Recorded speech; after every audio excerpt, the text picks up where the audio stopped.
ಬಾಣ ಇಲ್ಲ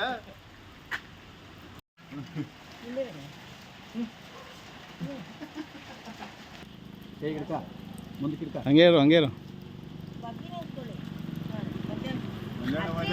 ಮೂತಿ ಹತ್ರ ಇಟ್ಕೊ ಕುಡಿ ರೆಡಿ ಇರು ಕುಡಿರಿ ಎಳಿಬೇಕು ಲೈನ್ ಚೆನ್ನಾಗಿತ್ತು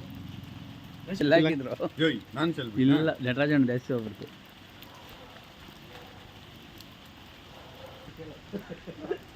ಬಾಣ ಇಲ್ಲ ತುಂಬ ಚೆನ್ನಾಗಿದೆ ಅನುಭವ ಫಸ್ಟು ಒಂದು ಗ್ಯಾಸ್ಟ್ರಿಕ್ಗೆ ಆಗ್ಬೋದು ಏನೋ ಒಂದು ವಿಚಾರಕ್ಕೆ ಆಗ್ಬೋದು ತುಂಬ ಚೆನ್ನಾಗಿದೆ.